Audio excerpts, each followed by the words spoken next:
زه غواړم چې تاسو ته نن د داسې خلکو باره کې ووایم چې هغوی په ځنګل کې پاتې کیږي، د هغوی خوراک څه دی، د هغوی څښاک څه دی، څه خوري، څه څکي او څنګه ژوند کوي. نو دا څه خلک دي چې په ځنګل کې اوسیږي، کمیسونه یې نشته، وشوې د دوی خوراکونه وګورئ، د دوی ژوند وګورئ. دا وګوره، دا یو خاندان اوسیږي، دا لاړه په چکر باندې ووته، تالاش باندې ووته. دوی ته دا ګوره هډوکي میلاویږي، پته نشته د څه هډوکي دي. د دوی نه دوی معلوموي چې په دې ځنګل کې نور څه هم اوسیږي. دا چې معلوموي ګوره لګیا دي. دا اوس په دې ځنګل کې نهرونه دي، د هغوی نه دوی اوبه څکي لګیا دي. دا چاپونه د خپې دا دي د میخې. اوس دوی لټون کوي چې دا په کومه باندې تلي. ګوره دا د میخې خپه ده،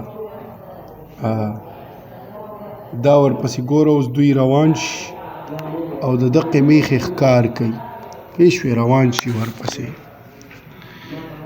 دا روان دي، دا میخه ګوره دلته ولاړه ده او دې کې په یو د غشي غوزار وکړي، دا دی ګوره وی والا دا را غوزاره کي.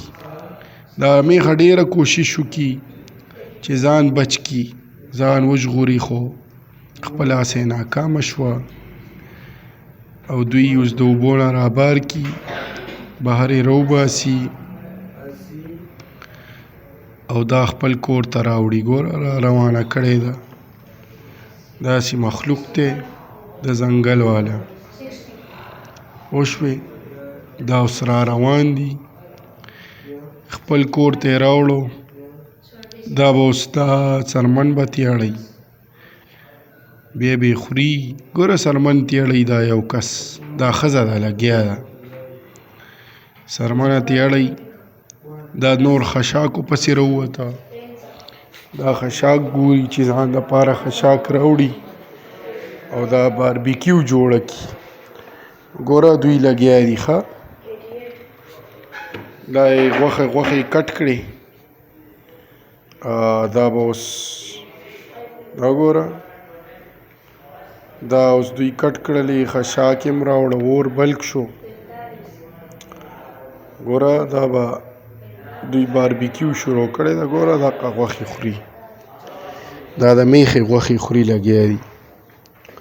ګوره دا وګوره، دا ښځې خپل خاوند ته ورکوي او دې سره د دوی د شپې چې کم خوراک و هغه وشو. اوس دوی لګیا دي ازموي.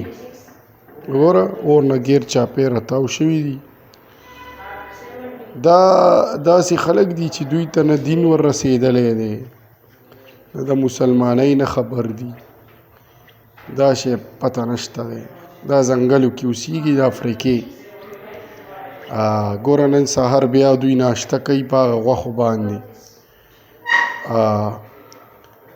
دوی خپل استوګنې دپاره غشي، تیرونه، هر څه برابر کړي دي چې څوک پې حمله کوي. چې دا سهار شو، ګوره بیا ووته په ښکار باندې، ښکار پسې ووته. ګوره د ځنګل چې کوم قدرتي څیزونه دي، دې ټولو نه دوی فایدې واخیستي. ګوره دا ووتل، دا قسمه قسمه څیزونه چې په کوم په ځنګل کې کیږي، لکه میوه شوه، غوښې خو دوی ته ښه پرېښمانه پرتې دي. ګوره دا ونه ده، په دې ونې ته ورغله، دې ونې کې به څه فروټ مروټي نو. ګوره ودرېدل ورله، ویې کتل. دا وګوره، دا ښځې دي او دغه سړي دي. دا د مالټو ونه ده، ګوره مالټه یې راوشکوله، سیوان دي.